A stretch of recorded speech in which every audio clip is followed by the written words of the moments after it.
Geschätzte Konferenzteilnehmerinnen und Konferenzteilnehmer, good morning. Ich darf Sie ersuchen, wiederum auf Ihren Sitzen Platz zu nehmen. Wir starten diese zweite Strategiekonferenz in Wien heute am 30. Juni sehr, sehr pünktlich, und ich darf den Leiter der Konferenz, Brigadier Dr. Beischel, ersuchen, für den ersten Vortrag einzuführen. Bitte, Herr Brigadier.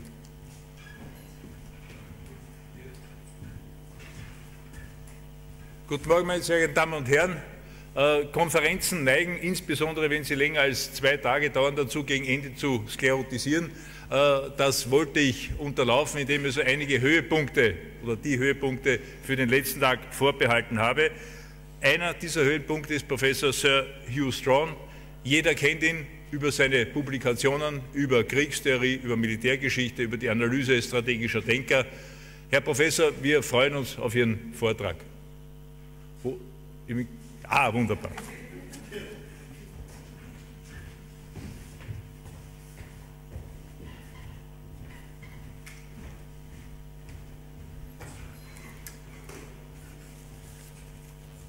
Dankeschön. And forgive me, I don't know how many papers you've had in English, but it will be English now because you certainly wouldn't want my German. I'm going to talk about the relationship between strategic studies and history, and the role of history in shaping how we think about strategy. In 1945, just as the Second World War ended, Bernard Brodie was a young man, aged 35, and he was employed at Yale. He had just completed a doctorate at Chicago, published as Sea Power in the Machine Age. And in the following year, he followed it with a brief introduction to the subject, A Layman's Guide to Naval Strategy. Brodie prefaced this second book with a combative introduction in which he wrote, "We are being told on every hand that we must repudiate all the ideas of the past and develop a whole new strategy overnight. But what is required is an attitude of fine discrimination and adjustment, not nihilism. The war of today is being fought with new weapons, but so was the war of yesterday and the day before. Drastic change in weapons has been so persistent in the last 100 years that the presence of that factor might be considered one of the constants of strategy. Only those to whom the study of war is novel permit themselves to be swept away by novel elements in the present war." And he went on in that book to cite Mahan, Corbett, Castex, the big writers, of course, in the field of maritime strategy, arguing that the underlying value of what they wrote was still intact.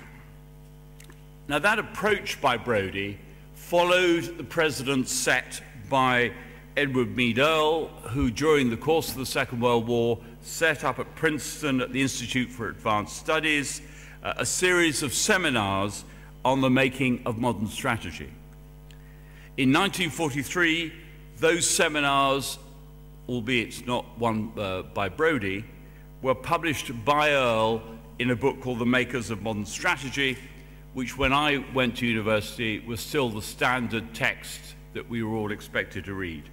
And it wasn't replaced until 1986 when Peter Perret produced his new edition of Makers of Modern Strategy. What is striking about Earle is that in some respects, although of course it is trying to come up to date, the closer it gets to the very recent past and indeed current events, the weaker its chapters become, the more we might question its assumptions. It has a last chapter on Hitler, and that last chapter now looks very odd indeed. But the point is that Earle, like Brodie, looked backwards to the past in order to understand strategy in the present. On the 6th of August 1945, the United States dropped the first atomic bomb. Brodie tells us that on the next day, on the 7th of August, he was traveling in a car with his wife when he stopped to buy a copy of the New York Times. He read the report of the attack on Hiroshima and then turned to his wife to say, "Everything I have ever written is obsolete." Now, that story almost certainly improved with the telling. The more he told it, the better it became. But any student of Brodie's subsequent writings on strategy can have little difficulty in tracing the continuing influence of his pre-1914 education on his writings after 1945. He didn't actually regard everything he'd done before 1945 as obsolete. And indeed, if you think of the last thing he wrote, which is the guide to the reading of Clausewitz's On War in the back of the English edition of 1976, the Howard and Perret translation, it shows that the engagement between past and present is still constant in what Brodie is doing. That guide, of course, has a great deal to answer for, because most British students don't bother to read anything else. They just skip that, thinking they can read the whole of On War in short order. Probably applies to Austrian students too, rather than having to engage with Clausewitz's German. In the short term, however, Brodie did respond to his shocked realization. He produced a book in 1946 called The Absolute Weapon, Atomic Peace and World Order, in which he declared, "Thus far, the chief purpose of our military establishment has been to win wars. From now on, its chief purpose must be to avert them." For most students of strategy, Brodie's The Absolute Weapon is a better marker than Earle's Makers of Modern Strategy for the arrival of modern strategic studies, for the moment when civilians began to take over the study of strategy from soldiers, and when its purpose became the avoidance of war through deterrence, not the conduct of war through fighting. Now, it would obviously be absurd to argue that what happened to the study of strategy after 1945 was constructed without any backward glance to history. To take an obvious example, when the news of Hiroshima and Nagasaki broke, Basil Little-Hart was reflecting on the experiences of the Second World War for a book that was already called The Revolution in Warfare before the bombs were dropped. When he heard the news of the atomic bombs, he did not jettison his conclusions, which he had already written, and which he began by stating, "The future is molded by the past." He went on that the best promise for the future lies in understanding and applying the lessons of the past. What Little-Hart did was add an epilogue on the atomic bomb after he completed the book, but it did not lead him to withdraw the statement, that statement.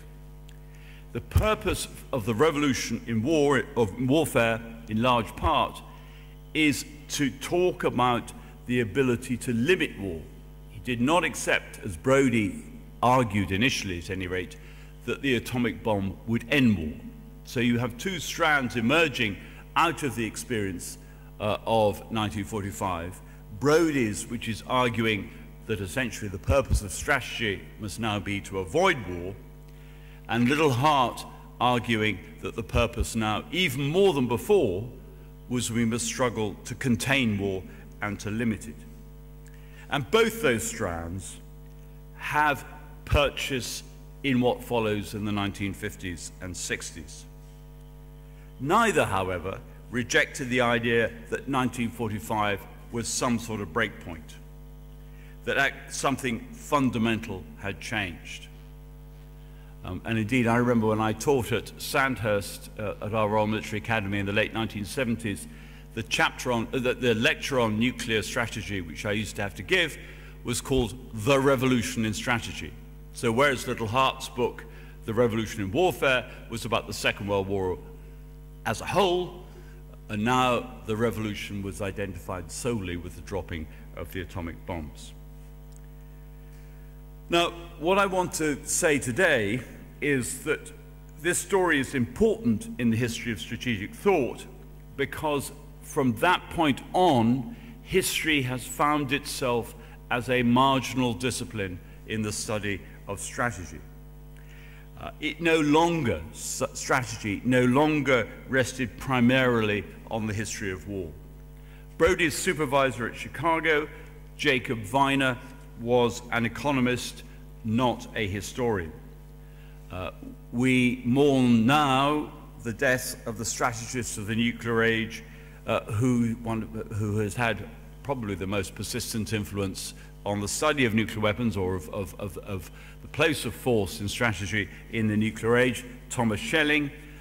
Schelling was also an economist, and he brought to strategy the perspectives of social science, of game theory, and of mathematics. In other words, the study of strategy moved from being heavily experiential, meaning based on experience rather than on scientific experiment, to being heavily theoretical. From having turned overwhelmingly to the past for its inspiration, it turned disproportionately to the future. And that move had a displacement effect. History was too readily dismissed and resulted, it seems to me, in consequences from which we have increasingly suffered. Let me just say a bit more about my underlying presumption. My underlying presumption is that strategic thought until 1945 had sought continuities, and it was largely constructed as a dialogue between the present and the past. It assumed, as Clausewitz did, that war had a universal nature, and that while its study was informed by current experience, the immediacy of the present could only be given meaning by comparing it with the past. Moreover, when handled well, it did not stop at demonstrating continuity. It recognized that anybody who fought in a war was powerfully influenced, shaped by his own experience, because war, of course, is an intense and potentially overwhelming experience. But one person's adventures are not necessarily typical of all war, and so individual experience, however formative, is not in itself sufficient for the making of strategy. It assumed that history was required in order to give context to that experience and in order to inform the individual about what was exceptionally unique in that experience and what might be typical.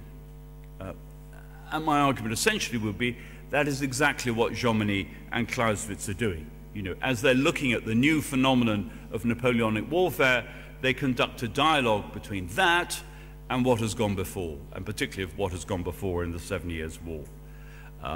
It was also how Mahan and Corbett approached maritime strategy. At the end of the 19th and the beginning of the 20th centuries, much of what they're writing is based on the experience of the Royal Navy in the 18th century.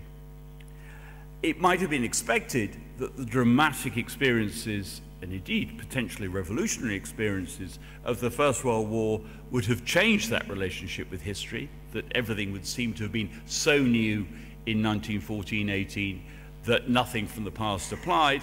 But actually that wasn't true. Even if you look at Douay's writings on the use of the air in 1921, he refers continuously back to the past to make his argument. But in order to make his argument that everything has changed, he is actually conducting a dialogue with what has happened before. And that is true of others in the interwar period who wrote about the relationship of the First World War to what had gone before, and who tried to put the experience of the First World War in context. Fuller and Littlehart in Britain, or Castex and Mordac in France, Svechin and Triantafilov in the Soviet Union, they're all having that dialogue. That's not to say that the use of history in the study of strategy was not challenged before 1914. Mahan and Corbett, when they were writing about maritime strategy and using their 18th century examples, confronted constant challenge from sailors who were engaging with new technologies. With the advent of steam and iron and big gun battleships to naval warfare, they had to engage with the implications of new technologies for war, with a materialist school in naval thinking. And of course, in land warfare also, industrialization, new technologies, presented war with changes from the bottom up. Strategy, as defined by Clausewitz and his generation, was about the use of the battle for the purposes of the war. And the presumption here is that much of the engagement with new technology is precisely, of course, that it does change the relationship between the battle, the engagement, and the war. It changes the relationship, above all, between time and space because of mechanization.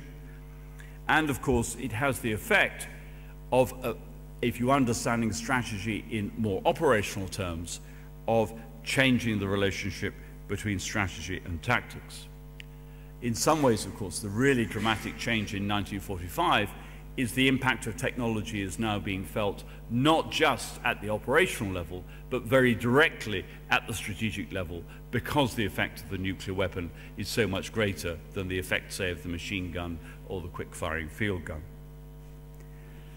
So, in the 1950s and 60s, history was increasingly relegated as a discipline in the study of strategy.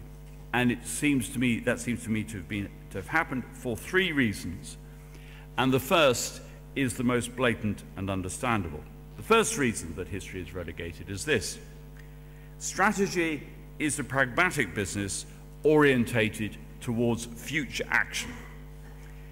In order to do that, in its most grandiose moments, some people, and there are plenty of people in Britain today who do this, will pick some point in the distant future, 30 to 40 years out, and say that is the point to which we should be aiming when we are engaging with strategy. And having chosen that point 30 to 40 years out, you then reverse engineer to the present to provide a continuity between, let's say, 2017 and 2047. The trouble with this, of course, is that once having made some, you have to make some assumptions about where we're going over the next 30 years, and those assumptions can very easily be proved to be wrong. And once one of those assumptions no longer works, then all the other contingent assumptions also don't work. Everything changes in their relationship. It's, in my mind, not unlike the use of virtual history. As a historian by training, what I would tend to say, of course, is if you say, if there had been no war in 1914, we would have had a European Union much quicker, as Neil Ferguson does, then you actually are making all sorts of assumptions about what happens between 1914 and 1945. Strategic thought that is projected solely on some future scenario has to be selective. What tends to happen, as happened in the Cold War, is the danger is one danger only. The danger in the Cold War is that there might be a nuclear war. In fact, there was not a nuclear war at the end of the Cold War. But the threat is that that is what we're working towards, and that is conditioning everything else. The fashion today is to prioritize other technological changes. Cyber war, to the exclusion of anything else. Will cyber war replace all other forms of war? The use of unmanned robotic systems. So will man, the human agency, be removed from war? And this sort of thinking removes contingency and removes political context from the way in which you think about the future. It has a monocausal effect, and it diminishes the potential for shock, for dramatic change. The second reason for the relegation of history has been a direct result of the growth of university departments of politics and international relations. After the First World War, in the 1920s and 30s, departments of international politics flourished, not least, of course, because of the hope that the First World War might have been avoided if international politics had been more thoroughly studied. And as departments of international politics flourished, so they often ousted, and this happened at Oxford, where I taught for many years, they ousted history degrees as the choice for future statesmen. Before 1914, those who went up to Oxford who aspired to be politicians read history. After 1921, those, and ever since, those who've aspired to be politicians who go up to Oxford read politics, philosophy, and economics, PPE. Until very recently, those who studied politics continued to use history as a core discipline. Today, increasingly, they do not. And this, of course, is particularly true in the United States, but it's absolutely happening in Britain. You will tell me whether it's happening in Austria. But in departments of international relations, theory dominates. Most of the students I encounter have very little by way of historical background. And the result is that theory is so abstract that at times the theory's proliferation can seem to be in inverse ratio to their capacity to contribute to public policy.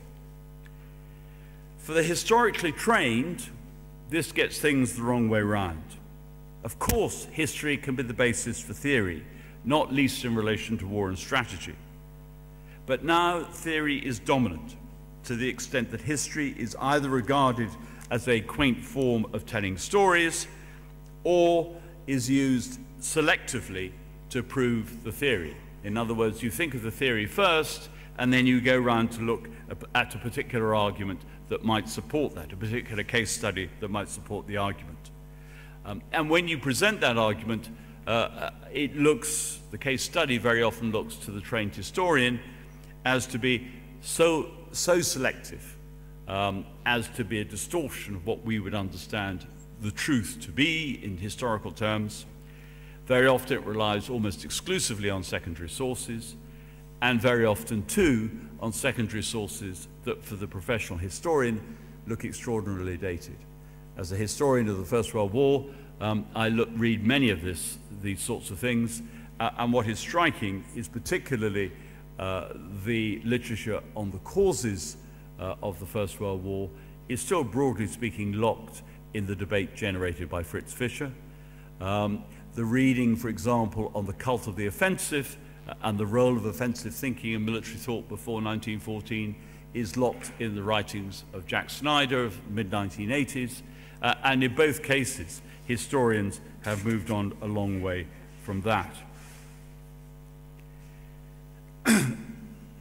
Third reason for the relegation of history is perhaps the most insidious and dangerous of all.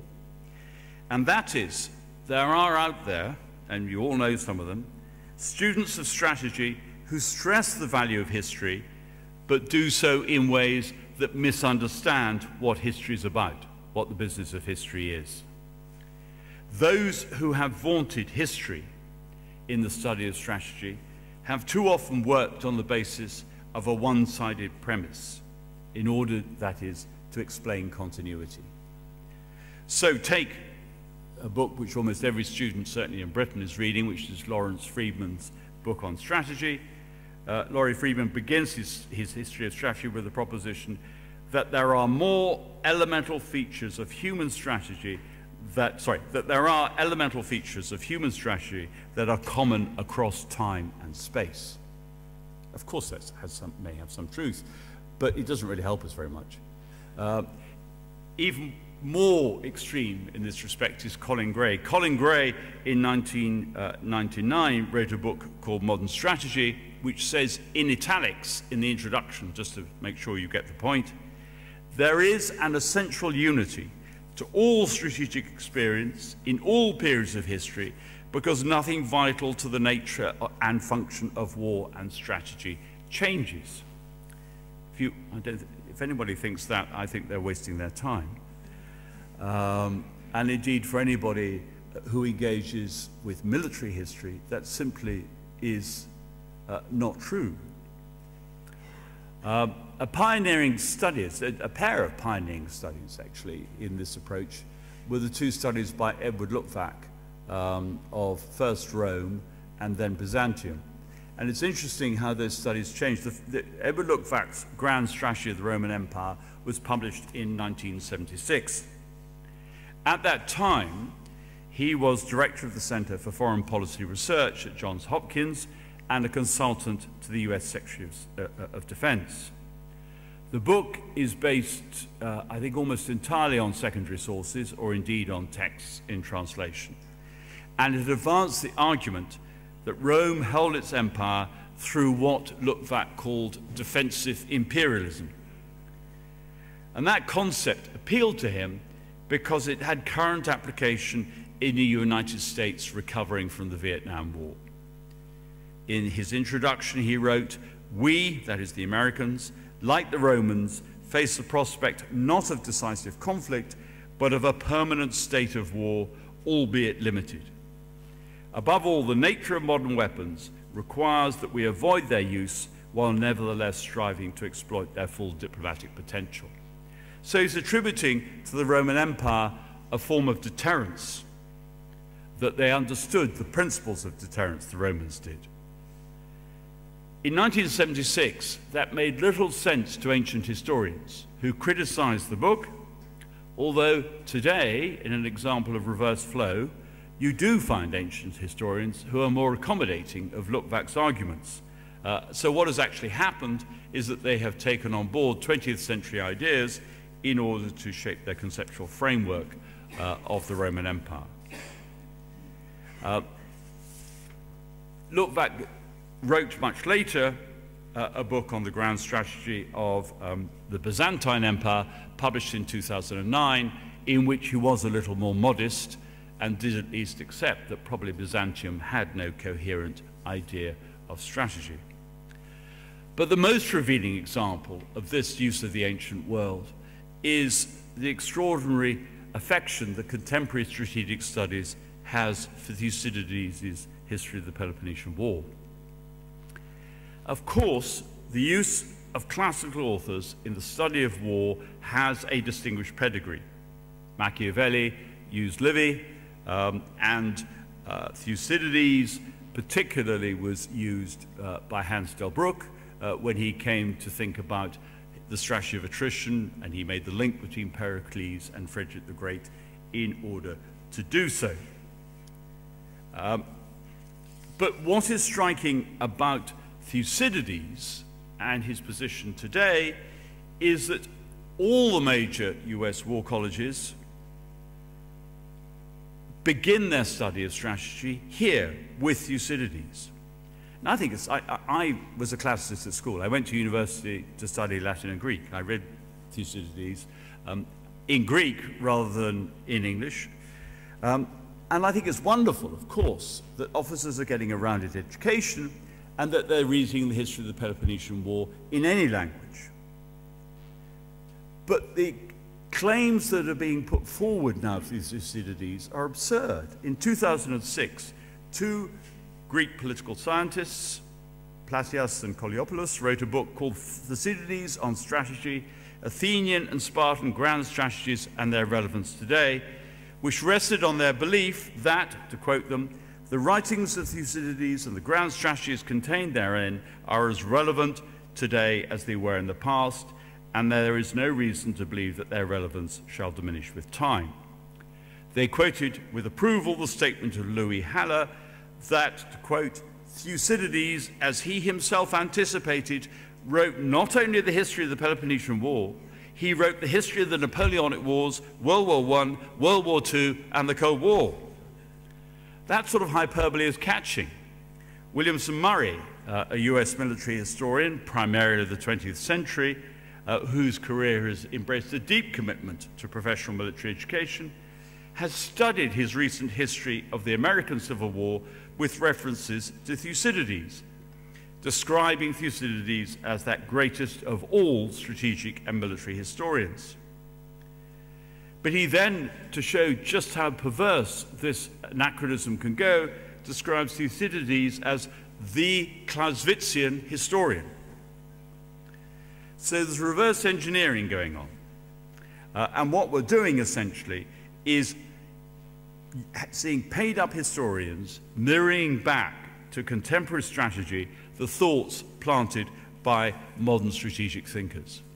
And ancient historians, Donald Kagan, great Thucydidean, Victor Davis Hanson would be the obvious examples, are busy describing the strategy, as they would see it, of the ancient world in order to stress continuity between the ancient world and our world. Let me just say why I think this is rubbish, and let me just then go on to say where we should be going.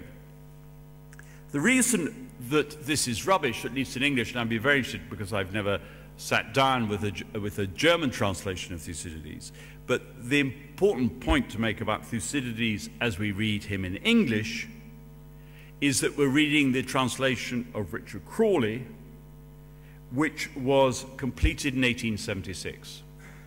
So when Crawley wrote his translation in English, he was engaging with concepts of strategy which had entered the English language. Strategy is, according to the Oxford English Dictionary, first used as a word in 1811. The standard Greek-English dictionary, Liddell and Scott, dates the first use of strategia, of the abstract noun to do with generalship, to the 6th century AD, a full millennium, more than a millennium, after Thucydides was writing. So the suggestion that Thucydides is engaging with strategy begs the question as to whether Thucydides had a concept of strategy at all, and if he did, what he thought it meant. Clausewitz defines strategy as the use of the battle for the purposes of the war, a definition far too narrow and operational for those who use Thucydides today to argue about strategy, because they reckon they're dealing with what we would call grand strategy, which of course is not a concept that Clausewitz addresses. So ironically, if we follow the proponents of continuity, what we would now see as a dated and overly restrictive view of strategy as used in the early 19th century, that of Clausewitz, could be of more recent coinage than understandings of grand strategy whose origins the authors I've already cited implicitly attribute to the ancient world. But in our context, if we think about change over time, it required the experience of the First World War to give grand strategy any purchase in strategic thought. And of course, it really didn't get full absorption into strategic thought until the experience of the Second World War and the continuity provided with the Cold War, with the idea of major war and what it might mean in the late 20th century. Now, what are we going to do about this? And where does history fit in? None of these observations, none of the people I've attacked, I'm necessarily attacking just because they're arguing for continuity. Self-evidently, one of the jobs of the historian is to engage with the idea of continuity. But what I would say is that engaging with continuity is the easier half of what a historian has to do. The other half, and the more difficult half of what a historian has to do, is to understand change. The historian needs to grapple with contingency and shock, those very phenomena against whose comprehension the stress on continuity in strategic thought militates. Marc Bloch, the great French economic and social historian, co-founder of the Annales School, was also a soldier who fought in 2 world wars. Bloch fought in the successful defense of France in 1914 and took part in its humiliating defeat in 1940. In 1942, Bloch joined the resistance and he was captured and executed by the Gestapo in 1944. He left behind his explanation for France's turnaround in fortunes, for its, as he called it, strange defeat in 1940. And in that, he has a central section where he reflects on the position of a historian in these circumstances.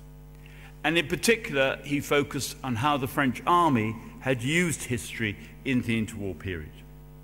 He accepted entirely that the École de Guerre had to use military history to teach what it called military art. But Bloch knew, as all professional historians know, that history does not repeat itself and that to defend its study on those grounds is both superficial and stupid. As he put it, it is impossible to find two events that are ever exactly alike because the conditions from which they spring are never exactly alike.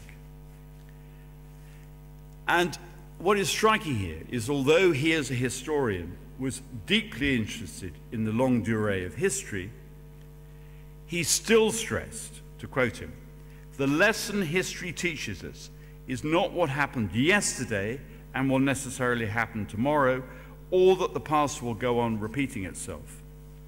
By examining how and why yesterday differed from the day before, history can reach conclusions which will enable it to foresee how tomorrow will differ from yesterday." So the point that Bloch is stressing is the function of history in strategic thought is to help us to understand change, to help us to understand difference. And this is particularly important for us because in this period in the study of strategy which the nuclear age launched, the developments after 1945, the effect was to de-emphasize change and to overstress continuity, to stress continuity as though it was going to determine the future,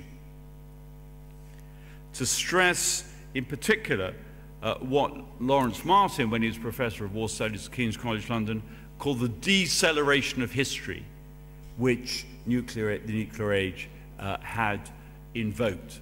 The sense that the Cold War would go on forever and ever, and of course it did go on for a long time, but it didn't go on forever and ever. And to de-emphasize what historians really study, which are the big events, the changes, the 1789s, 1914, 1939, 1917 or 1933, 1989 and the end of the Cold War. And of course you can end up explaining those dramatic changes by reference to continuity, but you're still grappling with what Bloch calls difference.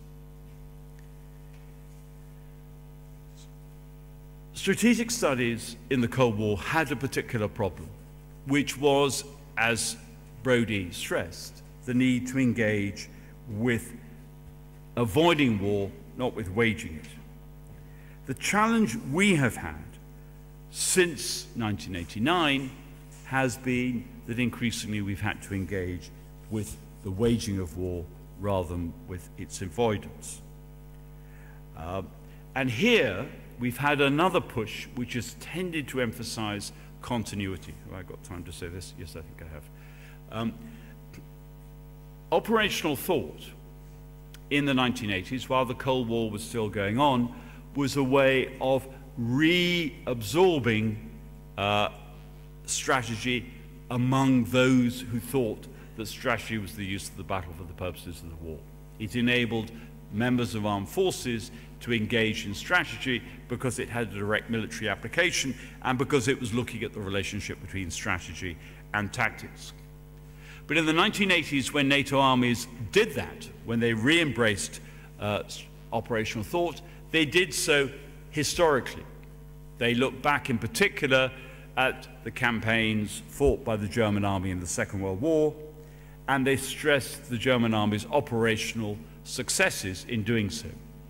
They looked indeed at that very defeat of France in 1940 to take that as a model for emulation, the campaign that had concerned Bloch. And yet, of course, strategically, the German army failed.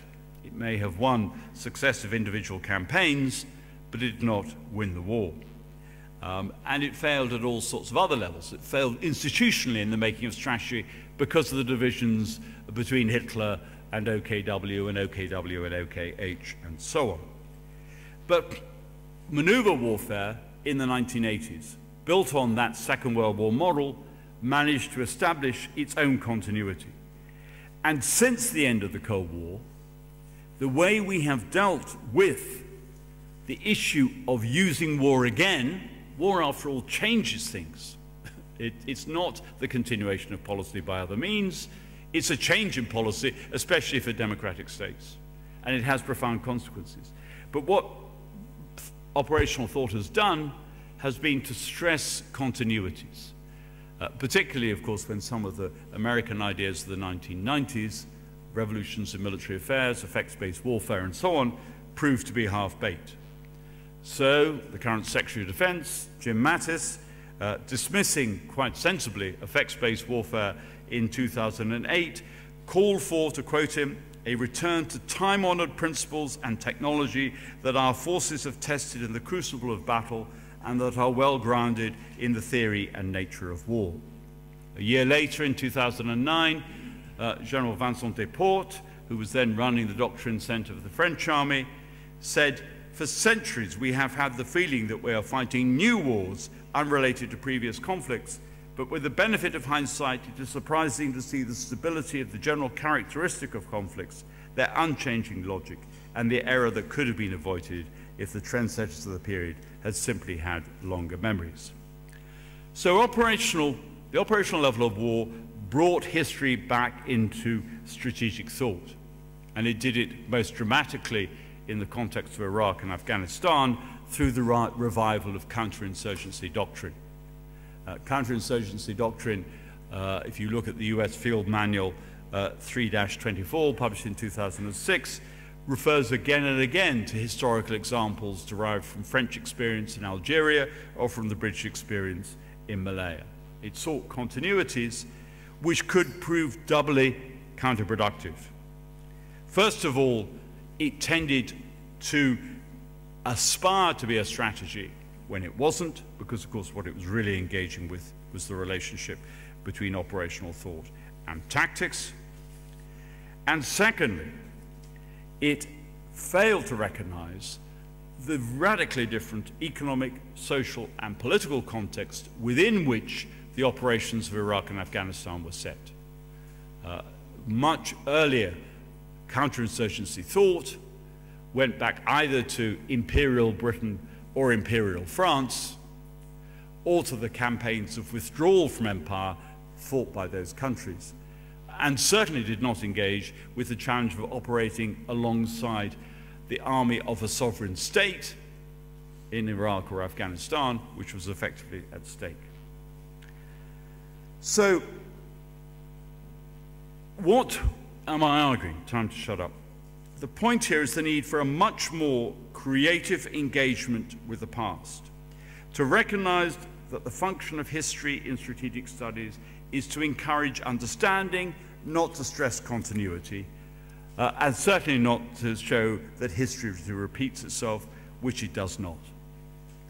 What that means essentially, and there are others here who work on Clausewitz and others who've written much more eloquently on this than I have, but it means that if we look, for example, at Clausewitz's On War, we can gain a purchase in understanding strategy precisely because he is engaging with radical change in his own time, and because his purpose is to understand war rather than to use history as an example simply for repetition, if you like.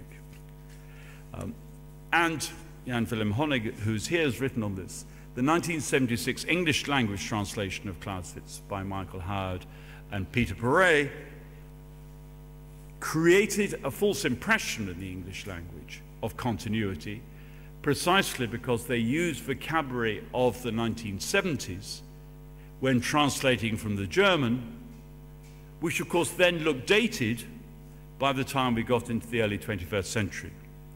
So to talk about operations, to talk about total war in English gave Clausewitz a purchase at the end of the Cold War, but used vocabulary which ceased to be so relevant when the context of the early 21st century arose. Ironically, by putting Clausewitz back into his historical context and understanding him in the context of his own times, we can see a much more subtle and differentiated Clausewitz, which itself helps us to understand strategy and understand war, which shows differences, which shows contradictions, and which therefore act as an aid to our comprehension. And a final point, of course, Clausewitz says absolutely nothing about the future. He is discussing the relationship between the present and the past, and the reason that works is that we have a much surer grasp of what happened in the past than we have a grasp of what will happen in the future. The danger for strategic studies is if it becomes future-orientated, that it lives in a world of science fiction, and then it becomes as dodgy a discipline as economics. Thank you very much.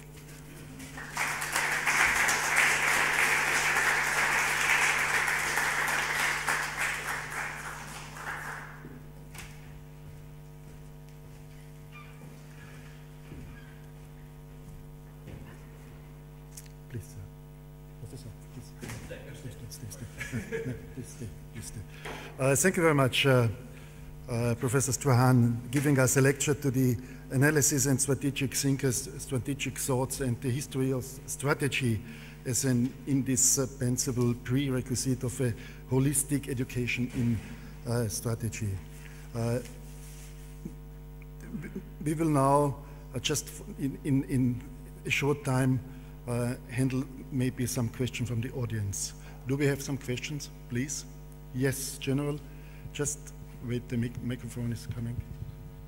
Sir, thank you very much for your thought-provoking analysis on strategy and so forth.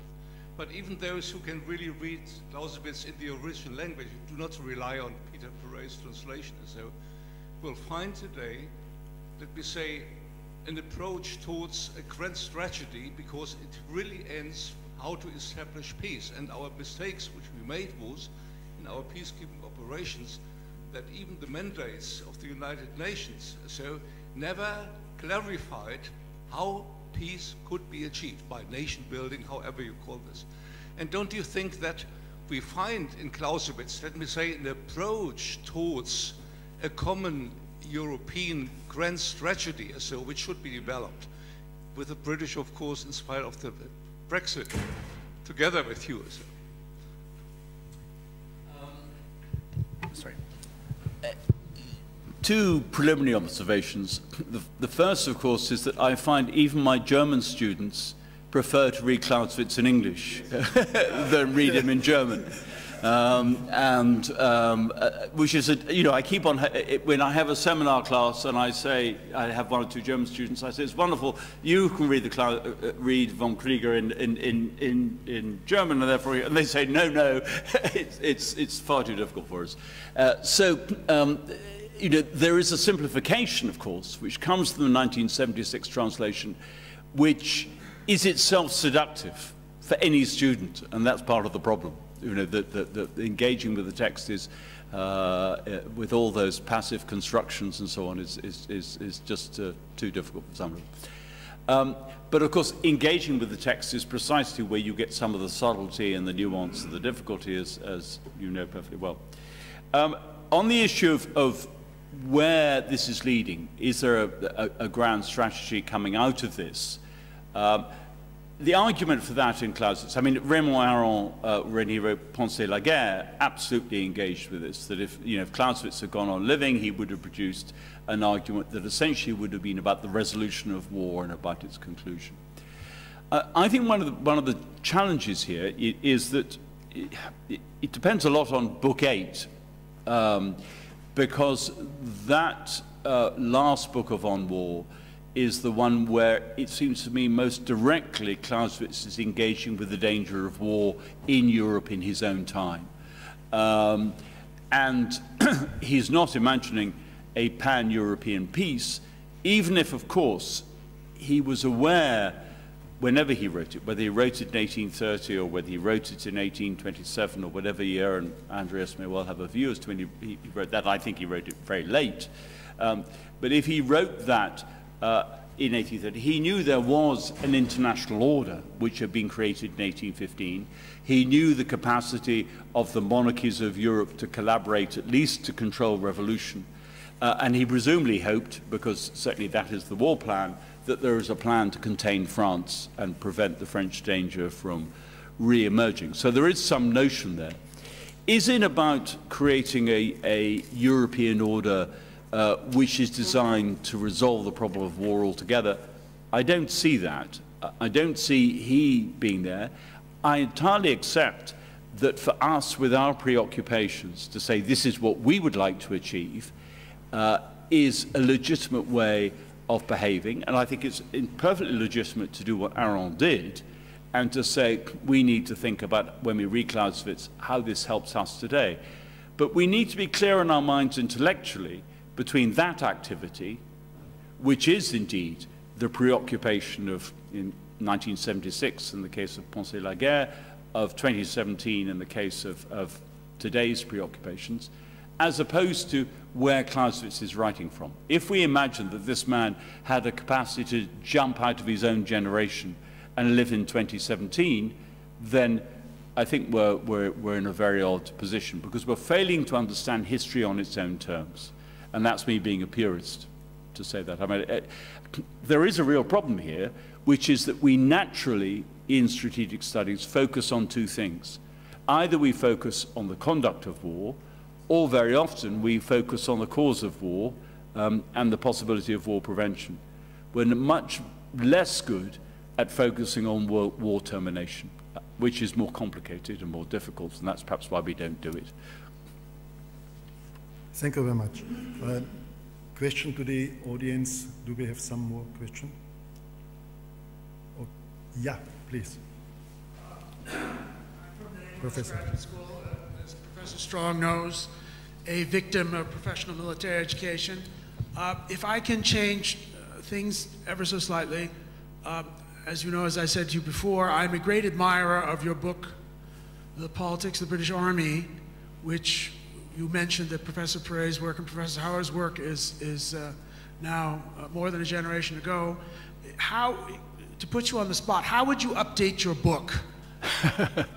Granted, your own remarkable, and I'm not sure that everybody realized the degree to which Professor Strong not only has been a superb scholar, but also deeply, deeply engaged, as some of us have been since 2001, in bringing knowledge to bear upon very vexing strategic problems, but just en peu de mots, in a sentence or two, what would you add to your book?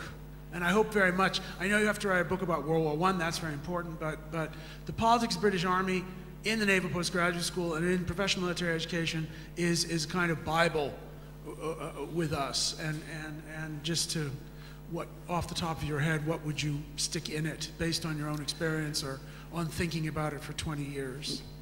Well, thank you for that question. Just to give context, because I suspect most of you haven't read this book, and actually it's almost unobtainable. Everybody should read it. Thank you for that.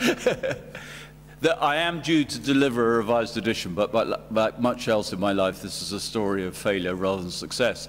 But the argument of that book essentially is that our understanding, and it's entirely relevant to the making of strategy, our understanding of civil-military relations has been overdetermined by Samuel Huntington's Soldier in the State, and the argument that the military should be subordinated to political control.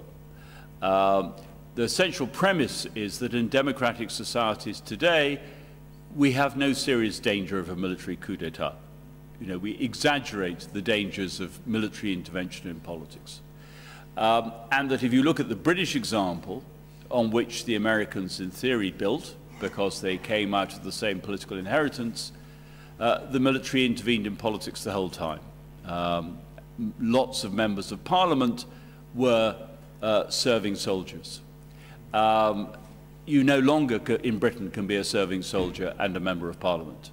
You need to resign from the army in order to become a member of parliament. And I would argue that we've diminished the strategic debate by doing that. I think one of the problems we have, and actually I was speaking at our Chief of the General Staff's lab, it's the reason I didn't come till today, one of the reasons I was speaking at the Chief of the General Staff's Land Warfare Conference on Tuesday, and exactly this question came up. How do the armed forces inform better our publics who vote on issues with strategic consequences about strategy? You know, how do we help them to understand?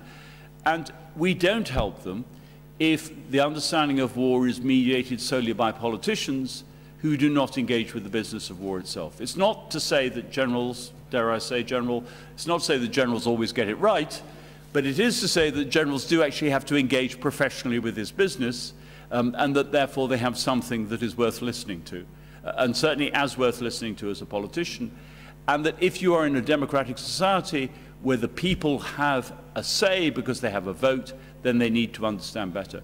And I think the campaigns of the last 15 years have only increased that tension. And in the US case in particular, you can see the more successful generals in counterinsurgency campaigning have been those who have been ready to engage politically, not necessarily party politically.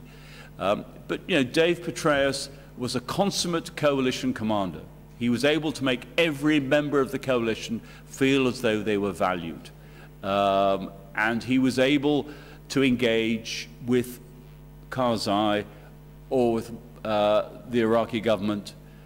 David Richards for Britain was very close to Karzai. That was political behavior in the understanding of Huntington, but actually, of course, the general commanding Allied forces in Afghanistan had greater political clout, greater political immediacy, and had to behave politically if on the one hand he was to hold his coalition together, and on the other hand he was to have satisfactory relations with the Afghan government. So political awareness, I mean, this is Clausewitz too. You know, he says the soldier needs to have statesman-like qualities. The soldier needs to understand these things. You know, there is no, you know, coming back again, bringing it back to the previous discussion. I mean, in Clausewitz, there are both the arguments about the relationship between war and policy and about the need for war to be a political instrument, and the argument that the two are intertwined in such ways that they can create tensions and frictions. And we need to accept the friction and tension are going to be there. Fine. Thank you very much, Sir Professor, giving us your analysis, your definition, at least the British view on the topic of strategic thinking and strategic studies. Thank you very much for giving us the lecture. Thank you.